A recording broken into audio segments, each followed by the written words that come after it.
السلام علیکم ورحمۃ اللہ وبرکاتہ۔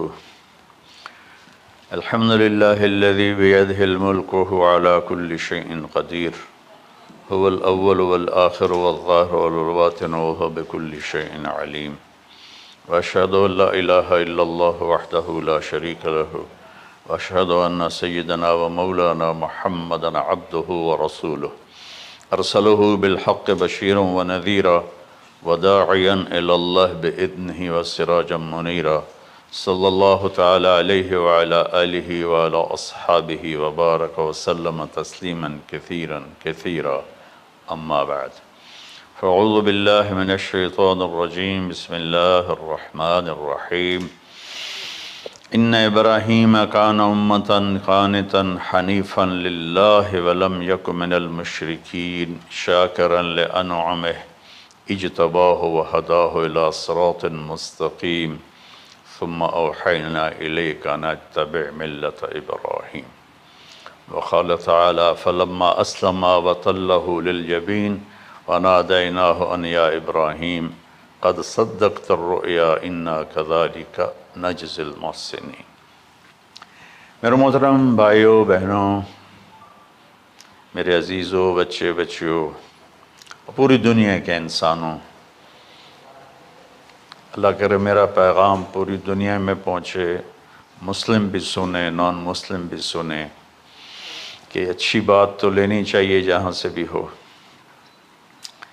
عید قربان جس کو ہم کہتے ہیں وہ قریب ہے، 5 دن باقی ہیں۔ یہ ابراہیم علیہ السلام کی سنت ہے، اور میرے نبی نے اس کو زندہ کیا۔ بیچ کے زمانوں میں یہ نہیں تھی، اس کو میرے نبی پاک صلی اللہ علیہ وسلم نے زندہ فرمایا، اور آپ اپنے عید کے موقع پر 2 جانور ذبح فرماتے تھے، 2 دمبے، ایک امت کے لیے اور ایک اپنے لیے۔ سبحان، ایک امت کے لیے، ایک اپنے لیے۔ ابراہیم علیہ السلام سے یہ سلسلہ کیسے شروع ہوا؟ ابراہیم علیہ السلام کون ہیں؟ ان کی ہستی کیا ہے؟ ابراہیم علیہ السلام وہ نبی ہیں جن پر ساری امتوں کا اتفاق ہے۔ یہود بھی ابراہیم علیہ السلام کو کہتے ہیں ہمارے ہیں، عیسائی بھی ابراہیم علیہ السلام کو کہتے ہیں ہمارے ہیں، مسلمان بھی ابراہیم علیہ السلام کو کہتے ہیں ہمارے ہیں۔ آگے پھر یہود موسیٰ علیہ السلام پر رک جاتے ہیں اور عیسیٰ علیہ السلام کا انکار کرتے ہیں، عیسائی عیسیٰ علیہ السلام پر رک جاتے ہیں اور محمد مصطفیٰ صلی اللہ علیہ وسلم کا انکار کرتے ہیں۔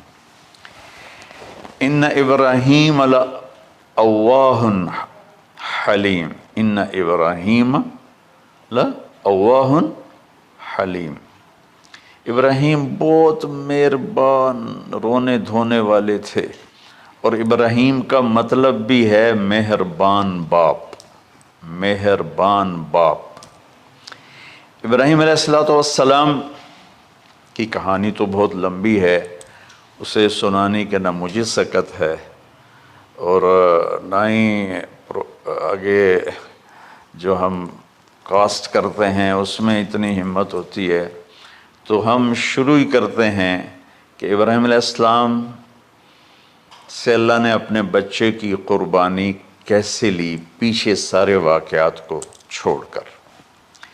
ابراہیم علیہ السلام کو جب آگ میں ڈالا گیا اور اللہ تعالیٰ نے ان کو آگ سے زندہ سلامت باہر نکالا، تو پھر انہوں نے ہجرت فرمائی اور مصر گئے۔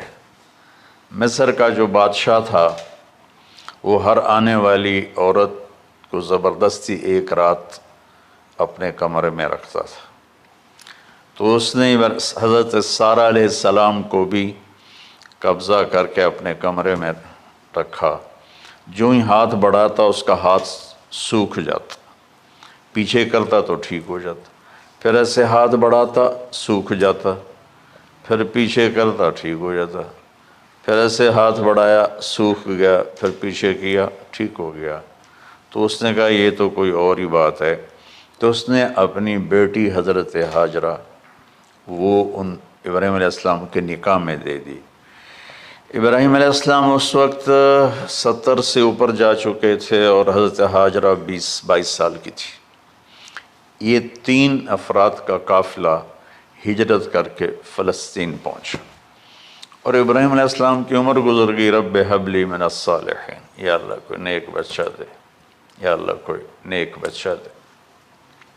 اولاد کا نیک ہونا ضروری ہے۔ ڈاکٹر بنے، انجینئر بنے، عالم بنے، مفتی بنے، ان میں سے کوئی چیز ضروری نہیں، اولاد کا نیک ہونا ضروری ہے۔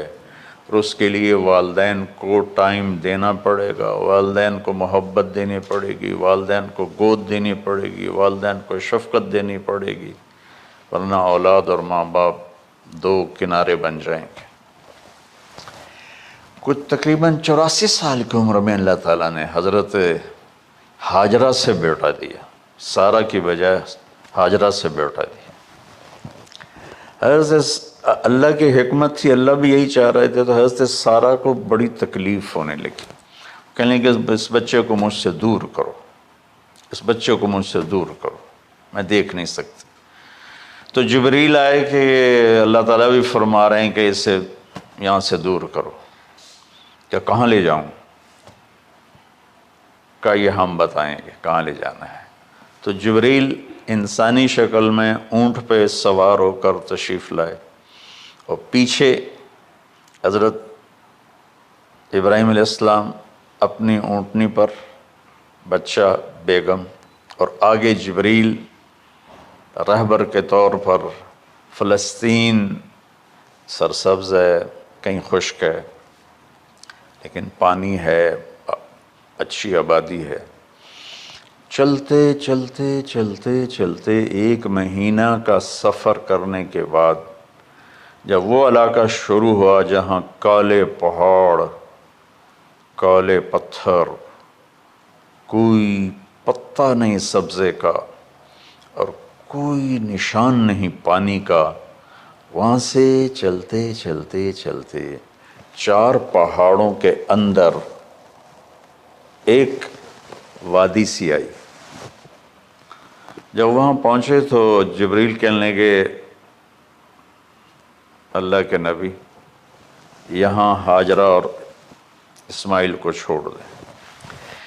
جب وہ آگ میں جا رہے تھے نا ابراہیم علیہ السلام، تو ایک لفظ نہیں بولے، بنا کا حسبی اللہ و نعم الوکیل۔ لیکن جب جبریل نے کہا یہاں چھوڑ دیں تو ایک دم بولے یہاں کیسے چھوڑ دوں، یہاں تو کچھ بھی نہیں ہے، یہ کیسے رہیں گے؟ کہ یہ آپ کے رب کی منشا ہے، یہاں اللہ کا گھر بنے گا، یہاں اس بچے کی نسل سے ایک آخری نبی پیدا ہوگا جو پورے عالم کو روشن کرے گا، آپ چھوڑ دیں۔ تو وہ وہاں 3 دن رہے، ان کے لیے ایک چھپر سا بنایا لکڑیاں کاٹ کے، یا 2 دن رہے یا 1 دن، یہ تو کوئی تحقیق کوئی نہیں ہے، لیکن ایک چھپر سا ان کو بنا کے دیا ایسے، یعنی اس ایک اوپر وہ لکڑیوں کی چھاؤں کر دی اور نیچے ایسے بانس سے گاڑ دیے اور چل پڑے۔ تو حضرت حاجرہ فرمانے لگے آپ کہاں جا رہے ہیں؟ اتنا بڑا امتحان تھا کہ جواب نہیں دینا، بس چپ کر کے چلو۔ انہوں نے پھر پوچھا آپ مجھے چھوڑ کے کیوں جا رہے ہیں؟ آگے سے خاموشی۔ چلتے چلتے 3 میل تک وہ اس طرح چلی۔ جب وہ کدئی پہنچیں تو اس وقت ان کو خیال آیا یہ اللہ کے نبی ہیں، کہیں ان کو اللہ نے نہ کہا ہو۔ تو ان کا اللہ امرک، کیا آپ کو اللہ نے کہا کہ مجھے چھوڑ دیں؟ کہنے لگے ہاں، یوں کیا۔ ایک دم ایک نئی حاجرہ نے جنم لیا کہ اذن، یوں گردن، اذن لن یضیعنا اللہ، جاؤ پھر میرا اللہ مجھے ضائع نہیں کرے گا۔ ابراہیم علیہ السلام بوجھل دل کے ساتھ پیدل چل رہے تھے دونوں میاں بیوی، اونٹنی پہ سوار ہوئے، اور وہ اپنے بچے کو گود میں لے کر ایسے کھڑی ان کو دیکھ رہے تھے۔ یہ کوئی مہینے کے لیے نہیں جا رہے تھے، پتہ نہیں ہے کب واپس آئیں۔ اج دے وچھڑے قد ملن گے، جانے رب رحمان۔ دیکھتی رہیں۔ پھر انہیں ایسے پہاڑی کے اوپر چڑھے کہ اونٹ نیچے اتری، تو پھر انہوں نے منہ موڑا اور واپس اس وادی کی طرف چلیں۔ کیا وقت تھا، صبح تھی، شام تھی۔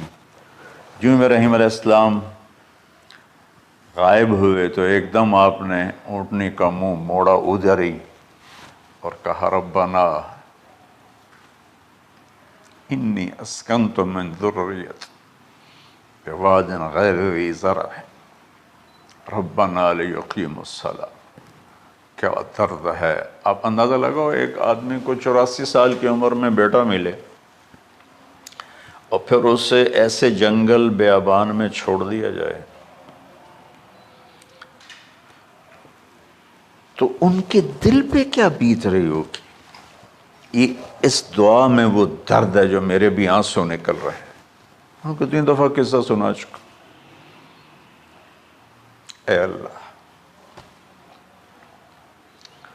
تیرے ہی کہنے پر، تو جو میرا رب ہے، یا اللہ نہیں کہا، اللہم نہیں کہا، ربنا، یا اللہ تو تو مہربان ہے، اس میں بھی کوئی تیری مہربانی ہوگی، تیری محبت ہوگی، تیری شفقت ہوگی۔ انی اسکنت من ذریتی، میں نے چھوڑ دیا اپنی اولاد کو، یا اللہ میں نے وہاں چھوڑا ہے جہاں نہ پتہ ہے، نہ دانا ہے، نہ پانی ہے۔ تو جان اور یہ جانے۔ اس درد بھری دعا نے عرش کو بھی ہلا دیا تھا، اور آپ نے منہ موڑا۔ اس باپ کو سوچو جو ہر قدم پہ اپنے معصوم بچے سے دور ہو رہا ہے، اور اس ماں کو سوچو جو ہر قدم پہ اپنے خامن سے دور ہو رہی ہے۔ ابراہیم کی منزل تو آگے گھر ہے، 2 بیویاں اور ہیں، ادھر تو پتھروں کے ساتھ دوستی ہے۔ جب ہاجر، میں ایک دفعہ میں ایسے ہی سوچ میں بیٹھا، میں اتنا رویا۔ میں نے کہا جب وہ ہماری ماں ہاجرہ وہاں اکیلی بیٹھی ہوگی، وہ چاروں طرف اونچے اونچے پہاڑ تھے، اور اندر بیٹھنے والے کو باہر کا پتہ نہیں، باہر والے کو اندر کا پتہ نہیں۔ تو شام ڈھلی ہوگی تو اندھیری رات نے کیا ظلم ڈھایا ہوگا، کالے پہاڑوں کا اندھیرا، اندھیری رات کا اندھیرا۔ تارے بھی حیران ہوں گے، یہ کون بی بی بیٹھی ہوئی ہے۔ ستارے روزانہ ہی نکلتے تھے، لیکن آج وہ ایک نیا تماشا دیکھ رہے ہیں کہ ایک معصوم شہزادی ایک معصوم بچے کو گود میں لے کے بیٹھی ہے، کون اسے یہاں چھوڑے۔ چاندنی رات تھی تو چاند بھی حیران ہو رہا ہوگا، یہ کیا ہو رہا ہے، یہ کیا ہو رہا ہے، یہ کیا ہو رہا ہے۔ اور وہ تنہا جان آسمان کو دیکھتی ہوگی، یا اللہ یہ میرے ساتھ کیا ہوگی۔ وہ رات کیسی، پہلی رات کیسی گزری ہوگی حضرت ہاجرہ پر۔ یہ ہمارے تبلیغ والے 3 دن کے لیے جاتے ہیں، بیویاں شور مچا دیتی ہیں، چھوڑ کے جاندے پہ، چھوڑ کے جاندے پہ۔ اس ہاجرہ کو سوچو جس پر اندھیری رات تھی، اور اسے کچھ پتہ نہیں تھا میرے ساتھ کیا ہونے والا ہے۔ جب دن چڑھا تو سورج نے دیکھ کر اس کی آنکھیں پھٹ گئیں کہ یہ کیا ہے۔ وہ تو کسی پہ رحم نہیں کرتا، اس کی آگ نے پتھروں کو تپایا، میری ماں ہاجرہ کے چھپر کو تپایا اور تڑپا کے رکھ دیا۔ ایک چھوٹا سی مشکیزہ تھا پانی کا، اسے گھونٹ گھونٹ پی کے ان کے منہ میں بھی ڈال رہی تھی۔ اس مشکیزے پر 3 دن گزرے، پانی ختم ہو گیا۔ ہم 92 کے حج میں پھنس گئے، مزدلفہ سے پہلے تو ہماری بس میں پانی کوئی نہیں تھا۔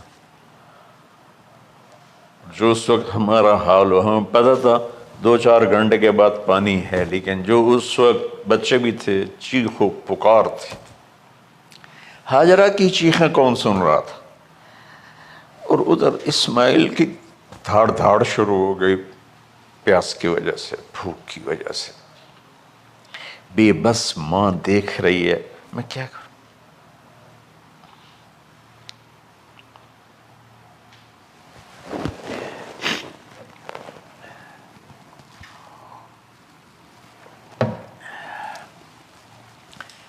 میں قطر میں تھا جماعت میں، تو مجھے یہاں کندھے میں درد ہوا، میں ہاسپٹل گیا تو ایمرجنسی سے انہوں لے کر گئے۔ ایک بچہ تڑپ رہا تھا، اس میں جو ہاسپٹل کا بیڈ ہوتا ہے چھوٹا سا، اس کی ماں ٹیک لگا کر نا اس کو یوں دیکھ رہی تھی۔ مجھے نہیں پتا وہ کون ہے، مجھے نہیں پتا اس بچے کو کیا ہے، لیکن آپ یقین مانیں یہ جو میرے آنسو ہیں اس عورت کی وجہ سے، کہ جس خاموش ساز خاموش فریاد سے معمور ہیں ہم، نالہ اگر لب پہ آتا ہے تو مجبور ہیں ہم۔ جس طرح وہ ماں ساز خاموش تھی اور اس کے چہرے پر درد پکار رہا تھا، میں صرف ایسے گزرتے گزرتے اس کو دیکھا اور میں آج رو رہا ہوں 15 سال کا قصہ یاد کر کے۔ تو ہاجرہ کے چہرے کو کون پڑھنے والا تھا؟ کون سی ایمرجنسی وارڈ میں بیٹھی تھی؟ کون اس کے لیے کہہ رہا تھا میں پانی لاتا ہوں، کھانا لاتا ہوں؟ موت تھی دونوں ماں بیٹی کی۔ تو یہ بے قراری میں صفا مروہ کی دوڑ لگائی، انہیں پتا تھا کچھ نہیں ہے۔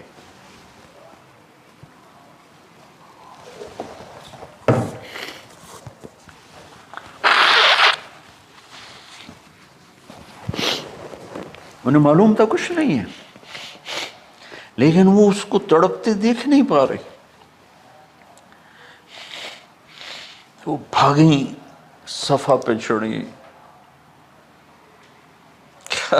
ادھر دیکھ ادھر دیکھ، ابھا دیکھاں لمحہ دیکھاں، ڈٹھی دل کو دیواں ٹیکاں، سجن مل سم کے مر پوساں۔ یہ ہماری سرائکی کا شاعری ہے۔ مشرق دیکھتے ہوں، مغرب دیکھتے ہوں، دائیں بائیں دیکھتے ہوں، کوئی ہے میری فریاد سننے والا۔ یہ حالت تھی اس وقت ام اسماعیل کی۔ نیچے اتری، جہاں وہ ٹیوب لائٹس آتی ہیں، وہاں وہ نیچے ہو گئے اور بچہ غائب ہو گیا، تو دوڑ لگاتے۔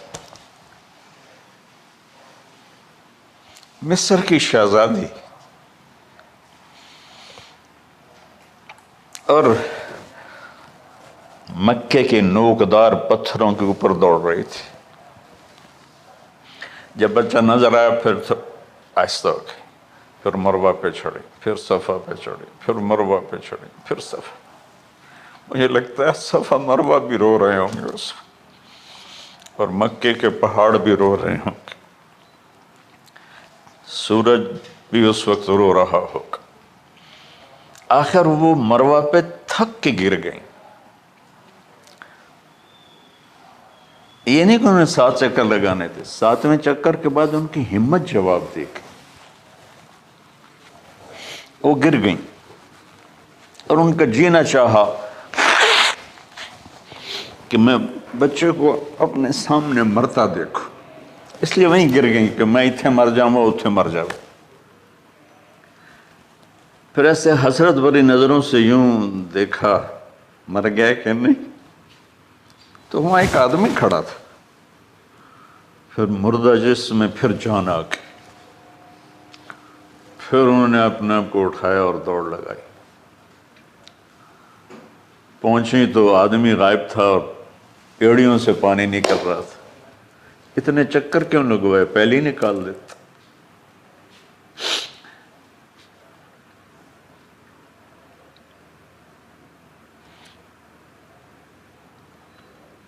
عاشق ہوں میں عشق کموں میں، دل رکھیں وانگ پہاڑاں ہو، سہ صدیاں ہزار الا میں، کر جانے باغ بہاراں ہو، منصور جے چک سولی دتے، جڑے واقف کل اسراراں ہو، سجدیں سر چائیں نہ باہو، توڑے کافر کہیں ہزاراں ہو، عاشق سوئی حقیقی جڑا، قتل معشوق دے مننے، سر نو جوڑے تے مکھ نہ موڑے، بھامیں 100 تلواراں کھنے، سچا عشق حسین علی دا باہو، سر دتے تے راز نہ بن۔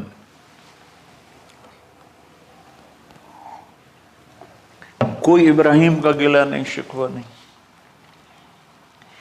یہ 7 چکر اور تڑپ اور درد، اس کے بعد پانی کیوں نکالا؟ پہلے کیوں نہیں نکالا؟ کہ عشق کا راستہ یہ ہے، میرے گھر کے راستے میں کوئی کہکشاں نہیں ہے، راستہ عشق اشقا سے۔ اشقا کہتے ہیں آکاس بیل جو درخت کو چمڑ جاتی پیلی، تو وہ درخت اس کا ایسا عاشق ہوتا ہے، سب کچھ اس کو کھلا کے خود خوش ہو کے جل کے بالن بن جاتا ہے۔ اس سے اشقا ہے کہ عشق ایسی چیز ہے، عشق تے آتش ڈوہیں برابر، اتے عشق دا تاؤ تکھیڑا، آتش ساڑے کخت کا نیرا، عشق ساڑے دل جڑا۔ خواجہ غلام فرید صاحب کی شاعری سنا رہا ہوں کہ عشق میں بھی آگ ہے اور لکڑی میں بھی آگ ہے۔ لکڑی کی آگ خس و خاشاک کو جلاتی ہے، اور عشق کی آگ دل کو جلا کے برباد کر دیتی ہے۔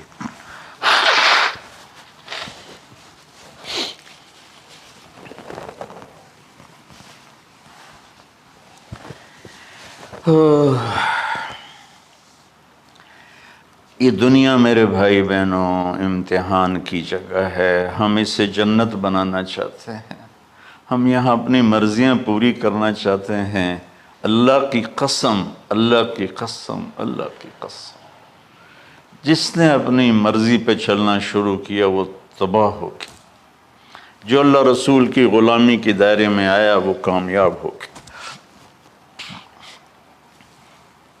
دیکھا تو پانی ابل رہا ہے، ابل رہا ہے، ابل رہا ہے، فوارے مار رہا ہے۔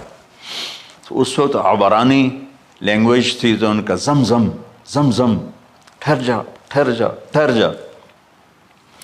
وہ نیچے زور، اللہ کو بھی یہی منظور تھا، وہ نیچے زور۔ میرے نبی نے فرمایا اگر میری ماں زمزم نہ کہتی تو پورے عرب کو یہ پانی سیراب کر دیتا۔ اور آپ حیران ہوں گے، آج کل تو بہت زیادہ ایڈوانس ہے سائنس، تو سعودی گورنمنٹ نے کہ یہ اس کا سورس کیا ہے، یہ پانی کہاں سے آ رہا ہے، طائف تک ساری زمین کو کھنگالا، کوئی اس کا پیچھے سے لنک نہیں ہے۔ کہیں چشمہ ہوتا ہے نا تو پیچھے لنک ہوتا ہے، کہیں سے پانی نکل ہوتا ہے پیچھے سے لنک ہوتا ہے۔ زمزم کا کوئی لنک نہیں، جو ہی موٹر چلاتے ہیں تو 8-9 جھرنے ہیں سوراخ، وہاں سے پانی ابل ابل کے آنا شروع ہو جاتا، اور جو ہی موٹر بند کرتے تو وہ جھرنوں کا پانی بند ہو جاتا، اس میں نہ مچھر ہے نہ اس میں کوئی کیڑا ہے نہ کوئی مکوڑا ہے، پاک صاف پانی، زمزم زمزم۔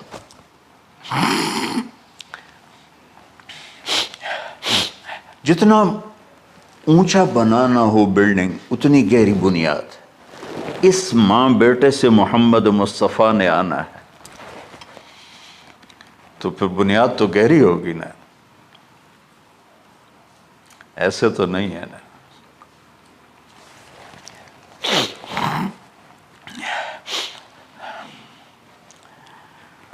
تو چونکہ محمد مصطفیٰ صلی اللہ علیہ وسلم کو اس بچے اور اس ماں سے اللہ نے وجود دینا، پیچھے ابراہیم والد ہیں دینا، ابراہیم علیہ السلام کی نسل میں 4000 انبیاء آئے، بنو اسرائیل میں 4000، اور حضرت اسماعیل علیہ السلام کا ایک ہی جو 1.25 لاکھ پہ بھاری نہیں ہے بلکہ کل کائنات پہ بھاری ہے اللہ کے بعد۔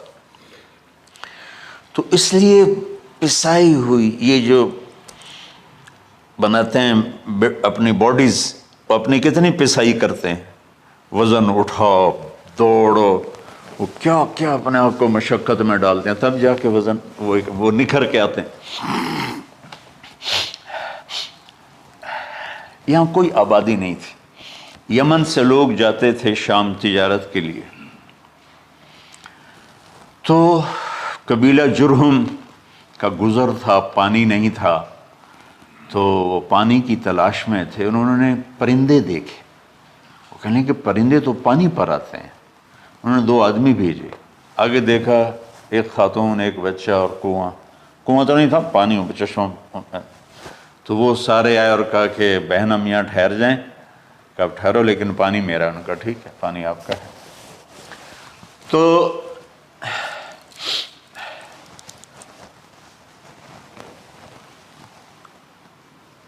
ایک سال کے بعد اجازت ملی، جاؤ مل کے آؤ، مل کے آؤ۔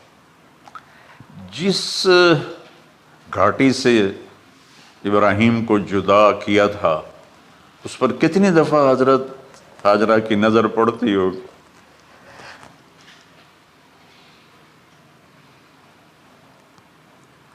اگر آپ اس کو فیل کریں تو یہ قصہ بیان ہی نہیں ہو سکتا، بس رونا ہی پڑے گا۔ اور خاص طور پر آج کے دور میں جب کوئی اللہ کو کی ماننے کے لیے تیار ہی نہیں ہے، کوئی جہنم سے ڈرنے کے لیے تیار نہیں، کوئی جنت کی طلبگار نہیں۔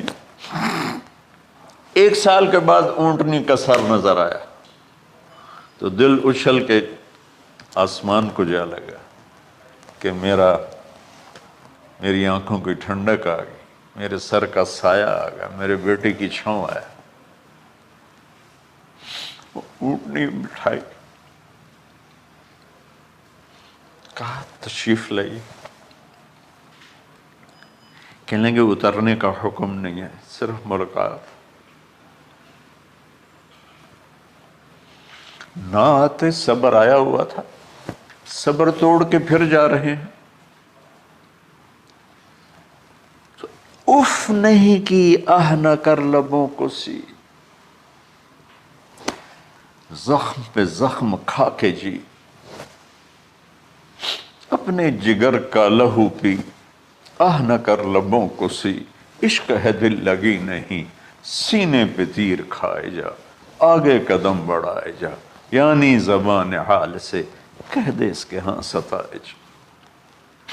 کوئی شکوہ گلہ نہیں ہے، یہ کیا ملنا ہے، نہ آتے وہیں بیٹھے رہتے۔ کہنے لگے اچھا بچہ گود میں دے دو، سینے سے لگا پیار کی، بہتے آنسو بچے کے رخسار پہ گرے، بچوں کو پتہ نہیں کون ہے۔ کہنے لگی اجازت ہے آپ کا سر دھو دوں، منہ دھو دوں، پاؤں دھو دوں، ہاتھ دھو دوں، یہ پانی پاک ملا ہے، ٹھیک ہے واپس۔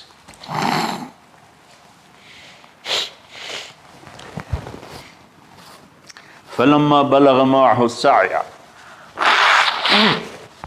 جب وہ بچہ بھاگنے دوڑنے لگا، دل میں اتر گیا، نظروں کو بھا گیا، تو خواب آنے شروع ہوئے، قیمتی چیز قربان کرو، پتہ نہیں کتنی بکریاں قربان کر دیں، پھر خواب آیا قیمتی چیز قربان کرو، پھر گائے قربان کر دیں، عدد مجھے یاد نہیں ہے، پھر خواب آیا قیمتی چیز قربان کرو، اونٹ قربان کر دیے، پھر خواب آیا قیمتی چیز قربان کرو، تو پھر خیال آیا کہ یہ اسماعیل کی طرف اشارہ ہے۔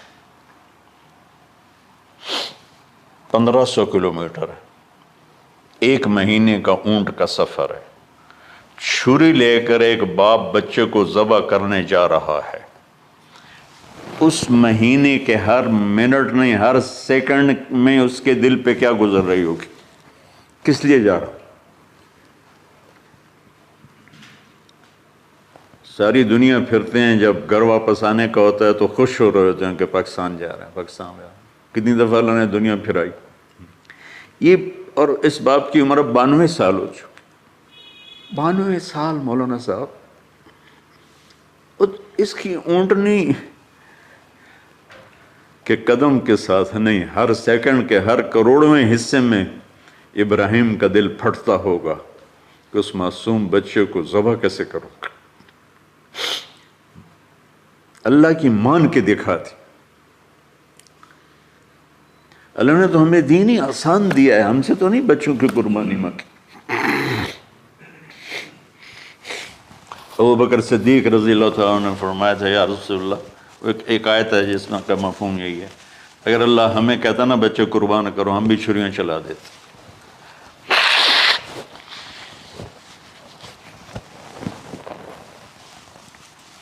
تو میں اس تصور میں جب ڈوبتا ہوں میں رونا شروع کر دیتا۔ عاصم کا بازو ٹوٹا، 6 سال کا تھا، اس کو جوڑ رہے تھے تو اس کی چیخیں نکل رہی تھی، میں باہر نکل گیا، مجھ سے چیخیں سنی نہیں گئی، حالانکہ وہ اس کا علاج کرنے کے لیے کر رہے تھے۔ اور یہ 92 سال کی ہستی بڑھاپے میں 1 مہینے کی اذیت برداشت کرتے ہوئے جا رہے ہیں کہ بیٹا ذبح کرنا ہے، بیٹا ذبح کرنا ہے، بیٹا ذبح کرنا ہے۔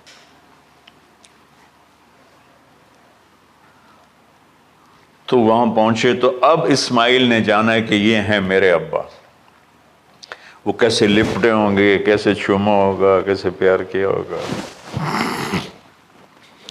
یہ بیوی کا آپس میں۔ مجھے نہیں پتا کہ کتنے عرصے بعد انہوں نے ایک قدم اٹھایا، لیکن کہا کہ بچوں کو تیار کرو، میں اس کو سیر کرانے لے جا رہا ہوں۔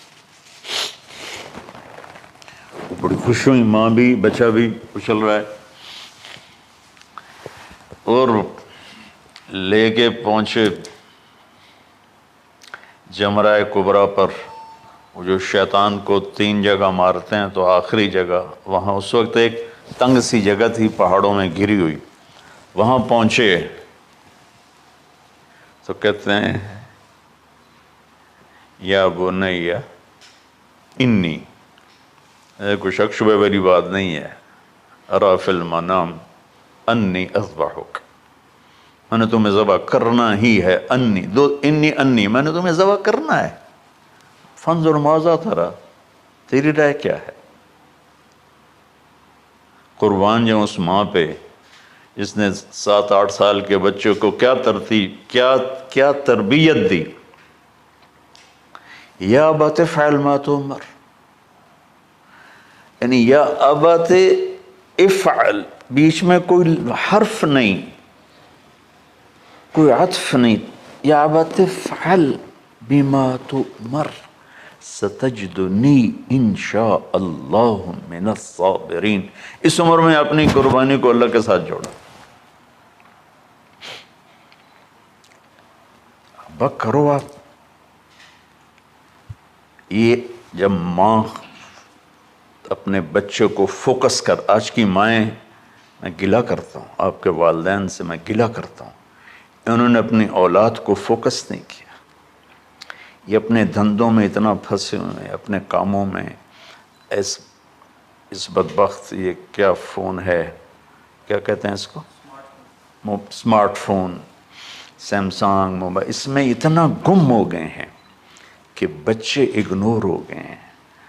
3 سال کا بچہ اسکول جا رہا ہے، اسے ماں کی گود چاہیے، اسے اسکول بھیج رہے ہیں، وہ وہاں، میرے بچے کو ڈسلیکسیا تھا، اس کو عاصم کو، اس کو پڑھنا نہیں آتا تھا، ایک بیماری ہے، تو اس کی ٹیچریں مار مار مار اس کا حشر کر دیتی، میرا بچہ برباد کر دیا انہوں نے۔ وہ 6 سال کی عمر میں ڈپریشن کا شکار ہو۔ میں ماؤں سے کہتا ہوں بچوں کو ٹائم دو، تمہارا سرمایہ تمہاری اولاد ہے، اور اولاد ڈگری سے عزت نہیں ملتی، اولاد تمہاری نیک ہوگی تو وہ بلند بخت ہوں گی، عزت پائیں گی۔ پاکستان کو پڑھے لکھوں نے لوٹا ہے، ان پڑھوں نے نہیں لوٹا۔ ابا جی، بابا جی، آپ کریں نا، دیر کیوں کر رہے ہیں؟ ستجدنی انشاء اللہ من الصابرین، آپ دیکھیں گے میں آپ کی آزمائش پہ پورا اتروں گا اور اللہ کی آزمائش پر بھی پورا اتروں گا۔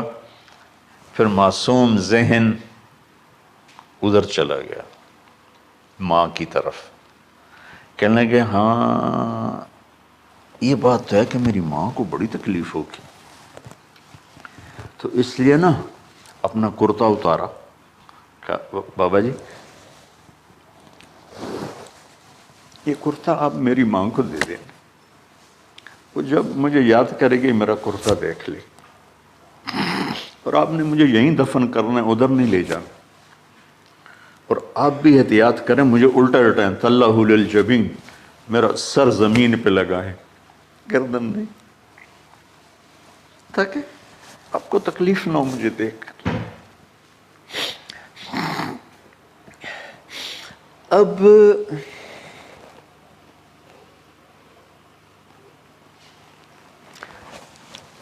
میں تو مرغی ذبح ہو رہی ہوں نا تو اس کو تڑپتے نہیں دیکھ سکتا۔ قربانی کے لیے مفتی صاحبان کہتے ہیں کہ اوپر کھڑا ہونا چاہیے، خود کرے یا اوپر کھڑا، میں نہیں کھڑا ہو سکتا، جانور جب تڑپتا ہے تو مجھے کچھ ہونے لگتا، تو میں بچوں کو بھیجتا ہوں جاؤ قربانی پہ کھڑے ہو۔ جیسے ابراہیم علیہ السلام کا تصور کر کے میری چیخیں نکل کہ انہوں نے جب ان کی کمر پہ گوڈا رکھا ہوگا یوں کر کے، ہاتھ باندھے پاؤں باندھے، اور سر کے بال یوں اٹھا کے یہاں لائے ہوں گے سر کو، اور چھری یہاں رکھی ہوگی، کیا کیفیت ہو؟ تو یوں آسمان کو دیکھ کر کہ یا اللہ کیا تم مجھ سے ناراض ہو گیا کہ میرے دل میں اسماعیل زیادہ اتر گیا ہے؟ یا اللہ ایسا کبھی نہیں ہے، یا اللہ یہ میرا کوئی امتحان تو لے رہا ہے، یا اللہ تیرے پر سب کچھ قربان ہے، اور یوں چلائی، اور اللہ تعالیٰ نے چھری کی کیا حیثیت ہے، اس نے چلنے سے انکار کر دیا، پھر چلائے، پھر چلائے۔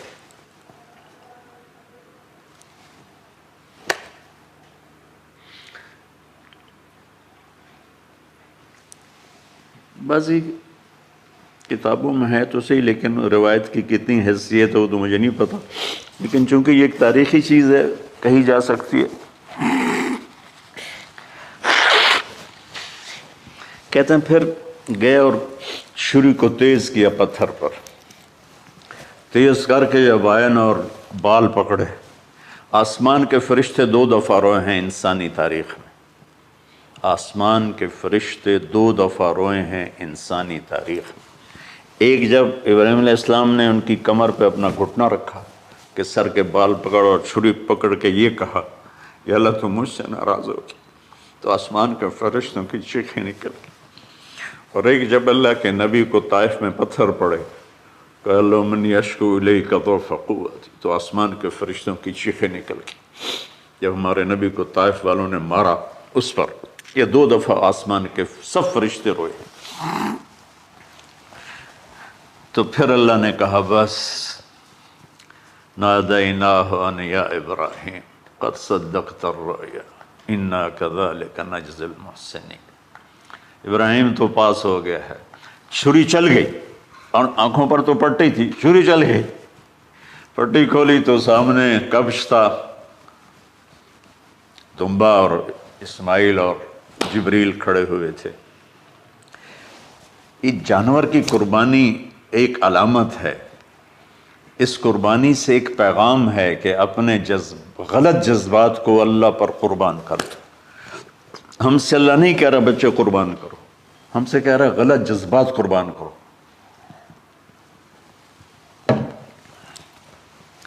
ہم سے اللہ کہہ رہا ہے اپنے جذبات کو دبا دو جو تمہیں اللہ اس کے رسول سے دور کرتے ہیں، ان پر چھری چلاؤ۔ جو اللہ اس کا محبوب کہتا ہے ان کو کرنے کے لیے بھی اپنے جذبات پہ چھری چلاؤ۔ سچ بولنے کے لیے چھری چلانی ہے تو چلاؤ اپنے جذبوں پر، اب اس کو پھیلا دو۔ ساری شریعت میں اللہ نے جو احل حلالا، جو اس نے کہا ہے یہ کرنا ہے، اس کے لیے اپنے جذبات قربان کر دو۔ وحرم حراما، اور جو کہتا ہے نہیں کرنا، اس کو چھوڑنے کے لیے اپنے جذبات قربان کر دو۔ تو یہ ہے قربانی کی اصل حقیقت، جانور دمبے ذبح کرنا تو اس کی ایک علامت ہے، اس کی ایک علامت ہے کہ ہم میرے نبی نے حج پر 63 اونٹ ذبح کی، اپنے ہاتھ سے ذبح کی، باقی 37 حضرت علی رضی اللہ تعالیٰ علیہ السلام نے ذبح کیے۔ تو بھائیو، قربانی کی اصل یہ ہے کہ ہم اللہ اس کے رسول پر اپنے جذبوں کو قربان کر رہے ہیں، اپنے جذبوں کو قربان کر رہے ہیں۔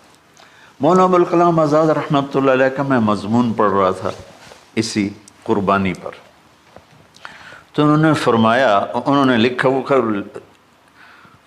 خطابت اور قلم کے تو بادشاہ تھے، واقعی وہ ابوالکلام تھے۔ انہوں نے لکھا کہ اللہ نے چھری کے لیے چلنا طے کیا ہوا تھا، اللہ نے چھری کے لیے چلنا طے کیا ہوا تھا۔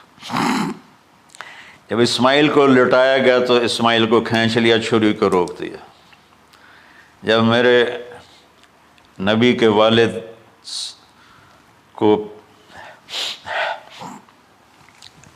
حضرت عبد المطلب جب زمزم کا کنواں کھود رہے تھے تو باپ بیٹا تھے، حارث اور عبد المطلب، تو تھک کر کے ایک دن کہنے لگے، یا اللہ اگر تو مجھے 10 بیٹے دے گا نا تو میں ایک تیرے نام پہ قربان کروں گا۔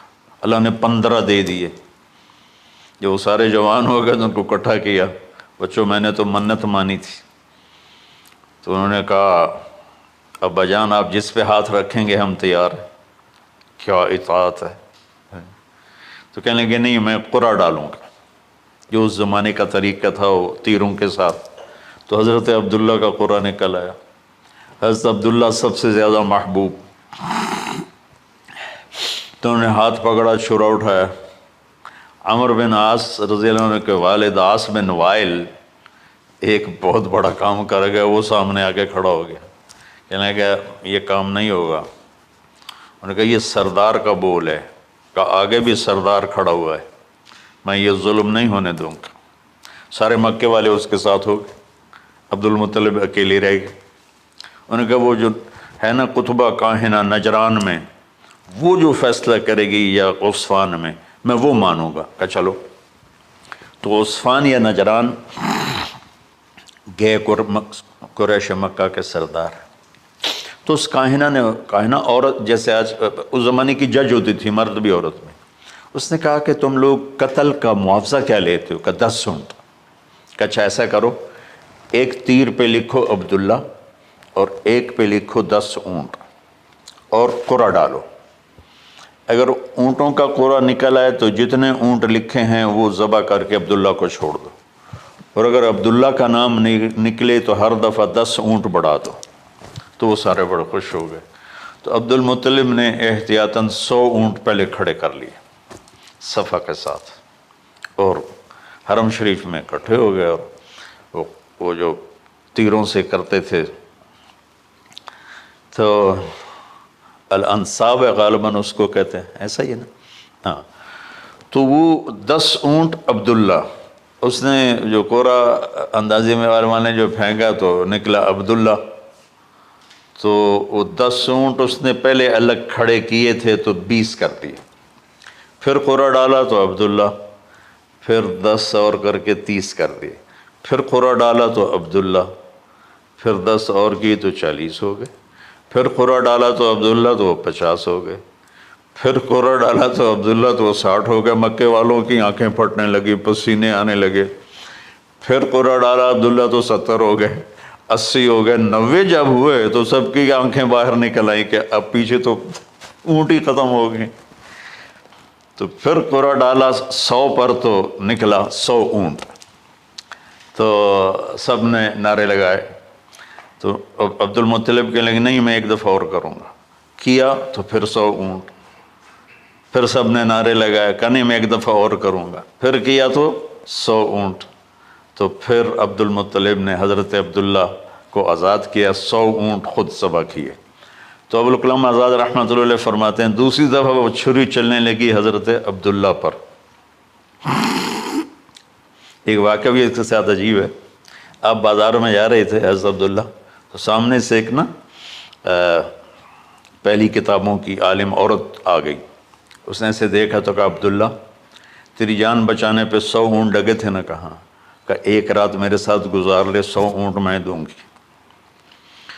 تو اس نے نور نبوت دیکھا یہاں، تو آپ نے کہا نہیں میں عزت دار ہوں، میں یہ کام تو نہیں کر سکتا۔ تو پھر فرمایا کہ اللہ نے اسماعیل کو نکالا، عبداللہ کو نکالا، لیکن چھری نے چلنا تھا۔ جب حسین کی باری آئی تو اللہ نے چھری کو کہا چلو، اور وہ کاٹتے چلی گئی کہ اجر مولی کی میرے نبی کی ساری نسل ذبح کی۔ کتنا کہا اذکرکم فی اہل بیت، اذکرکم فی اہل بیت، اذکرکم فی اہل بیت۔ صرف 60 سال بعد امت نے 89 سمیت 72 انسان ذبح کر دی، کہ جنازے بھی نہ پڑھنے تھے۔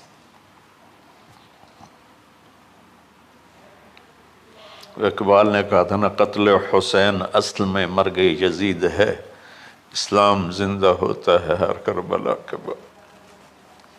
اللہ سے محبت کرو، اللہ کے نبی سے محبت کرو، اللہ کے نبی کے گھرانے سے محبت کرو، اللہ کے نبی کے صحابہ سے محبت کرو، اللہ کے نیک بندوں سے محبت کرو۔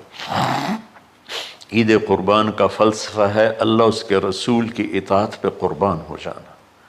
عید قربان کا فلسفہ ہے اللہ اس کے رسول کی اطاعت میں اپنے جذبات پہ چھری چلا دینا۔ عید قربان کا فلسفہ ہے اللہ اس کے رسول کی اطاعت کے سامنے گردن کو جھکا دینا، اور اس کے لیے جس بھی کڑے امتحان سے گزرنا۔ ہم اللہ نہ کرے ہم امتحان نہیں مانگتے، یا اللہ نہیں مانگتے، یا اللہ نہیں مانگتے، عافیت مانگ، عافیت مانگ۔ تو میرے بھائی بہنوں، ہم اللہ کی بارگاہ میں جھکے، ہم اللہ کی بارگاہ میں جھکے، اس کے رسول کی بارگاہ میں جھکے، تاکہ ہمارا یہ جہان بنے وہ جہان بنے۔